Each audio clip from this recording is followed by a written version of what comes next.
तो नमस्कार नेटसर्फ। अगर हर ख्वाहिश पूरी हो जाए तो जिंदगी और ख्वाब में क्या फर्क रह जाएगा। अगर हर ख्वाहिश पूरी हो जाए तो जिंदगी और ख्वाब में क्या फर्क रह जाएगा। एक बार नेटसर्फ में तो आजा, तुझे इसका भी पता चल जाएगा।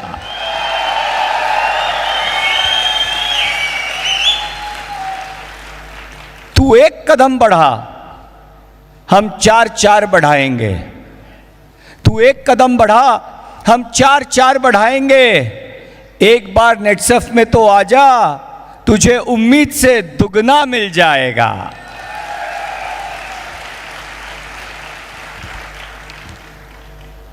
और आज सबसे पहले, जैसे कि सबसे खुशी की बात यह है कि हमारा इतना बड़ा जो अचीवमेंट इवेंट जो है, इंसेंटिव इवेंट जो है, वो साल में एक बार होता था, लेकिन इस बार साल में 2 बार हो रहा है। और इसकी सबसे अच्छी बात यह है कि मुझे आपसे जल्दी मिलने का मौका मिल रहा है।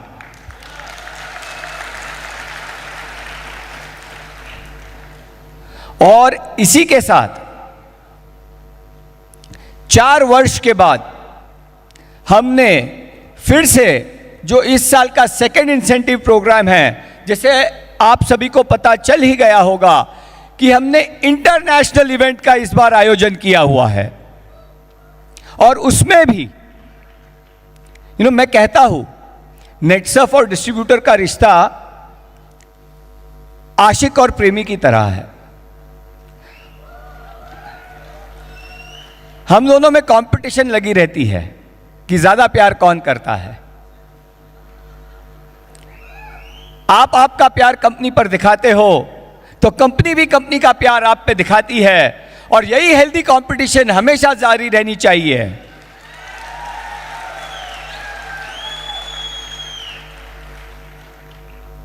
पिछले साल हमने जो एक्सपेक्ट किया था उससे ज्यादा प्यार आपने कंपनी को दिया, और इसीलिए आपने जो एक्सपेक्ट किया था उससे ज्यादा कंपनी ने करके दिखाया और 2 इंसेंटिव प्रोग्राम का इस बार आयोजन किया।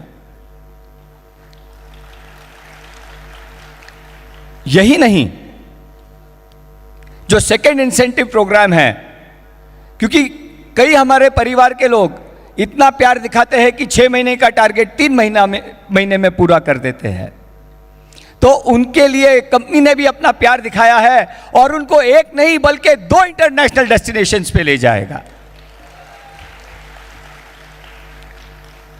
और इसी तरह हम दोनों एक दूसरों की उम्मीदों पर हमेशा खरे उतरे।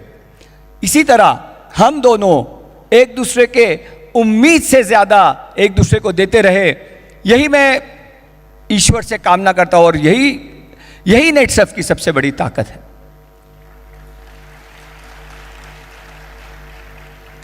क्योंकि नेटसर्फ में हमेशा उम्मीद से दुगना देना, ये हमने एक अपना एक हिस्सा बना दिया, एक हमारी सोच बना दी है। फिर वो प्रोडक्ट्स हो, फिर हमारा प्लान हो, जैसे हमने फास्ट ट्रैक उसमें ऐड किया, या फिर इस साल का इंसेंटिव प्रोग्राम हो, हमेशा हम उम्मीद से दुगना आपको देते रहेंगे। और उसी तरह नेटसर्फ के डिस्ट्रीब्यूटर्स भी, जो कोई मिले वो कहता है मंदी है मंदी है। मैं बोला नेटसर्फ में आके देखो, मंदी की बात करना गंदी है गंदी है।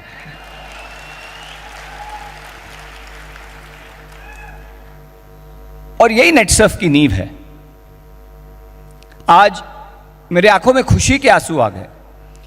आज हमारे बीच में नेटसर्फ की पहली फीमेल करोड़पति को स्टेज पर देखकर सबसे ज्यादा खुशी मुझे हुई है। और ये तो सिर्फ एक शुरुआत है। आज पहली कैप लगते लगते 8-10 साल हो गए थे। 10 महीने में हमारे बीच में MBA करके, विदेश में नौकरी करके, अपना खुद का बिजनेस चलाने वाले इंसान ने अपने परिवार के साथ आए हैं और 10 महीने में कैप अचीव करके दिखाई। यह नेटसर्फ की ताकत है। पर इन सबसे बड़ी जो उम्मीद से दुगना मिलता है, आप नेटसर्फ में बिजनेस करने आते हो और आपको नेटसर्फ में परिवार मिलता है। यह नेटसर्फ की ताकत है। एक दूसरों के खुशी में खुशी देखना, यह नेटसर्फ की ताकत है। उम्मीद से दुगना तो हम दे रहे हैं, लेकिन यह परिवर्तन हम लाएंगे कैसे? क्योंकि नेटसर्फ परिवर्तन का नाम है। हमने हमेशा परिवर्तन किया है। किसानों के खेती करने के तरीके में परिवर्तन किया है, लोगों के सेहत को बेहतर करने में परिवर्तन किया है, आपके त्वचा को और सुंदरता को निखारने का परिवर्तन किया है, आपके घर से केमिकल्स को दूर करके ऑर्गेनिक प्रोडक्ट से घर साफ करने का परिवर्तन किया है, और आपकी सुंदरता निखारने के लिए रंगदे ने परिवर्तन किया है। और रंगदे ने सिर्फ आपकी सुंदरता निखारने का परिवर्तन नहीं किया है, बल्कि उसके साथ किसी महिला के जिंदगी में भी परिवर्तन किया है। तो नेटसर्फ परिवर्तन का नाम है। एक कहानी आपके साथ शेयर करना चाहूंगा। एक बार एक अध्यापक अपने क्लास में आए और उन्होंने एक मेंढक को लिया। एक उन्होंने बर्तन लिया, बर्तन में पानी डाला और मेंढक को उसमें डाल दिया। तो मेंढक खेलने लगा, उसे आनंद आ रहा था। कुछ देर बाद उस अध्यापक ने उस बर्तन को गैस पर रखा। गैस पर रखा और थोड़ी आंच बढ़ाई। मेंढक को थोड़ी गर्मी हुई, बट फिर उसने अपने आप को उस तापमान के अनुकूल बना दिया, उसमें अपने आप को एडजस्ट कर लिया और वो उसमें एंजॉय करने लगा। फिर उस अध्यापक ने, प्रोफेसर ने आंच थोड़ी और बढ़ाई, तापमान थोड़ा और बढ़ाया। मेंढक फिर से अपने आप को एडजस्ट करने में लग गया और फिर से उसमें खेलने लगा। और ऐसे ही धीरे धीरे वो प्रोफेसर आंच बढ़ाते गए और फिर उन्होंने सबसे तेज आंच कर दी। इस बार मेंढक अपने आप को उस तापमान के अनुसार एडजस्ट नहीं कर पाया और उसने छलांग लगाने की कोशिश की, लेकिन इस एडजस्ट करने के चक्कर में वो अपनी तैरने की और वो अपनी छलांग लगाने की ताकत खो चुका था। वो मेंढक ने कोशिश की, हाथ पांव मारे, लेकिन वो मेंढक मर गया। तो फिर उस अध्यापक ने उन विद्यार्थियों से, स्टूडेंट से पूछा कि इस मेंढक की मौत क्यों हुई है? तो स्टूडेंट्स ने कहा, मेंढक की मौत पानी गर्म करने के वजह से हुई है। तो उस अध्यापक ने कहा कि गलत, मेंढक की मौत परिवर्तन के अनुसार न बदलने से हुई है और उसके प्रतिकूल न रहने से हुई। इसी तरह नेटसर्फ में, क्योंकि समय के अनुसार हमें अपने आप में परिवर्तन करना जरूरी है। आपने मेरा पहला स्पीच देखा होगा तो मैं क्लीन शेवन था बट मैं इस परिवर्तन की बात नहीं कर रहा हूं। बट हमें अपने आप को ट्रेन करते रहना चाहिए, हमें अपने आप में परिवर्तन करना चाहिए, ताकि हम हमारे प्रोडक्ट्स में, हमारे प्लान में, हमारे ट्रेनिंग में, अगर आज आपको ये ट्रेनिंग मिल रही है, इसके अनुसार आप अपने आप में परिवर्तन लाएंगे, आप आपकी काबिलियत को बढ़ाएंगे, तब जाके आप दुनिया में परिवर्तन ले आएंगे। और इसी के लिए हमें परिवर्तन का दामन थामना चाहिए। लेकिन क्या सिर्फ काबिल होना काफी है? क्योंकि सिर्फ काबिल होना काफी नहीं है, उस काबिलियत का सही इस्तेमाल करना भी उतना ही जरूरी है। आप इधर आते हैं, ट्रेनिंग के द्वारा अपने आप में परिवर्तन लाते हैं, लेकिन उस परिवर्तन का अगर आपने सही उपयोग नहीं किया तो उसकी कोई मायने नहीं है, उसका कोई मायने नहीं रखता। इसके लिए भी मैं आपके साथ एक कहानी शेयर करना चाहूंगा। एक बार एक पेड़ के नीचे ऊंट की जोड़ी बैठी हुई थी, मां बेटे की जोड़ी बैठी हुई थी। उस बेटे ने मां से पूछा कि मां, हमारे पीठ पर यह हम्प क्यों होता है, ये टीले जैसा क्यों होता है? तो उसने कहा कि हम रेगिस्तान में रहते हैं और हमें रेगिस्तान में पानी हर समय नहीं मिल सकता और इसीलिए हम इसमें पानी स्टोर करते हैं, इसलिए हमारे ये बॉडी में ये हम्प रहता है। फिर उस बच्चे ने पूछा कि माँ, ये हमारे पैर ऐसे लंबे लंबे और नीचे से गोल क्यों होते हैं? तो माँ ने कहा, हम रेगिस्तान में रहते हैं, रेगिस्तान में चलने के लिए हमारे पाँव ये लंबे लंबे और गोल होते हैं ताकि हम उस रेती में चल सके। फिर उस बेटे ने अपनी माँ से पूछा कि माँ, कि मेरी जो आई लैशेस है ये इतनी बड़ी क्यों है, मुझे इससे दिक्कत होता है। तो उस माँ ने कहा कि हम रेगिस्तान में रहते हैं, रेगिस्तान में रेत का तूफान आता है और उस तूफान से बचने के लिए हमारी ये आई लैशेस बड़ी है ताकि हम रेगिस्तान में तूफान में अपने आप को, अपनी आंखों को बचा सके। तब उस बेटे ने माँ से कहा कि हमारा हम्प है ताकि रेगिस्तान में हम रहते हैं तो पानी स्टोर कर सके, प्यास लगे तो। हमारे पाँव लंबे और नीचे से गोल है ताकि हम रेगिस्तान में रेती में ठीक से चल सके। और हमारी आई लैशेस बड़ी है कि ताकि रेगिस्तान में अगर रेत का तूफान आए तो हम अपने आप को उससे बचा सके। तो माँ, हम रेगिस्तान में क्यों नहीं रहते, ये प्राणी संग्रहालय में, ये जू में क्यों रहते हैं? उसी तरह अगर आप आपकी काबिलियत को रेगिस्तान में नहीं ले जाओगे और एक प्राणी संग्रहालय में रखोगे तो आपके इस काबिलियत का क्या फायदा?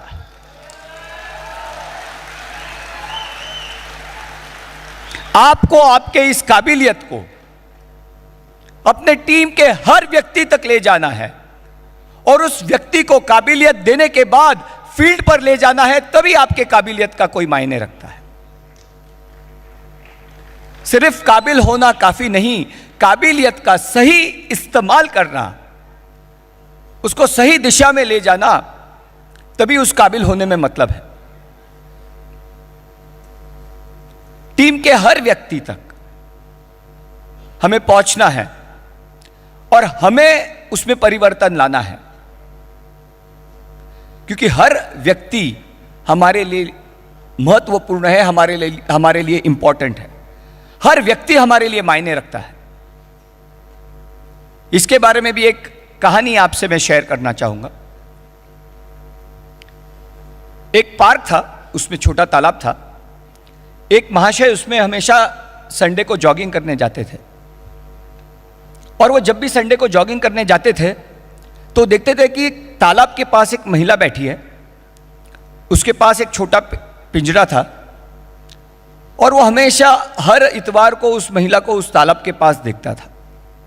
एक बार उसकी उत्सुकता बढ़ी और वो महिला के पास गया तो उसने देखा कि वो महिला के पास उस पिंजड़े में 3 कछुए थे और एक कछुआ उस महिला के हाथ में था और महिला उस कछुए का जो कवच है, उसका शेल है, उसे ब्रश से, साबुन से उसे धो रही थी, उसे साफ कर रही थी। इस पर उस महाशय ने उस महिला से पूछा कि आप ये क्या कर रहे हो? तो उस महिला ने कहा कि ये जो कछुआ है, इसका जो कवच है, जब ये पानी में रहता है इस पर फंगस जम जाता है, एल्गे जम जाती है, मैल जम जाता है और उसकी वजह से इसका कवच कमज़ोर हो जाता है। उस कछुए की तैरने की ताकत कम हो जाती है, उसे धूप से सहने की ताकत कम हो जाती है क्योंकि उसका कवच कमज़ोर हो जाता है। यही नहीं, इससे कवच इतना कमज़ोर हो सकता है कि वो टूट के इसकी मौत भी हो सकती है। इसलिए हर रविवार को मैं आती हूँ और इन कछुओं को साफ करती हूँ। तो इस महाशय ने कहा, लेकिन ऐसा तो तालाब में रहने वाले, ऐसे कई तालाब है इस दुनिया में। उसने कहा, हाँ कई तालाब है, उस तालाब में रहने वाले हर कछुए की ये समस्या होगी। उसने कहा, हर कछुए की ये समस्या है। तो जब हर कछुए की ये समस्या है तो तुम अकेले 4 कछुए को साफ करके क्या बड़ी बात कर लोगे? तब उस बुजुर्ग महिला ने हंस के कहा कि ये जो मेरे हाथ में कछुआ है ना, अगर ये बोल पाता तो वो आपसे कहता कि इसे साफ करने से उसके जिंदगी में क्या फर्क पड़ता है। इसी तरह हर डिस्ट्रीब्यूटर तक पहुंचने में फर्क पड़ता है और हमें उन तक पहुंचना चाहिए। आप सोचोगे मेरे टीम में इतने लोग हैं, क्या फर्क पड़ता है? उस डिस्ट्रीब्यूटर से पूछो कि जब आप उस तक पहुंचोगे, उसको ट्रेनिंग दोगे तो क्या फर्क पड़ता है। क्योंकि नेटसर्फ में हर एक व्यक्ति महत्वपूर्ण है और हमें फर्क पड़ता है, क्योंकि नेटसर्फ की नींव इसी बात पर रखी गई है कि हम एक बिजनेस नहीं है, हम एक परिवार है, और परिवार में हर व्यक्ति के लिए हमारा दिल धड़कता है और हर व्यक्ति से हमें फर्क पड़ता है।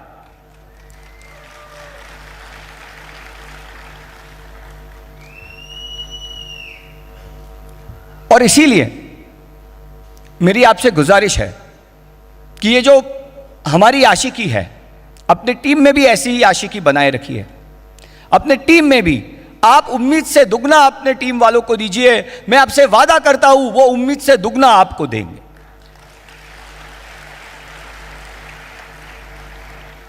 अपने आप में परिवर्तन लाते रहिए, अपने टीम में परिवर्तन लाते रहिए।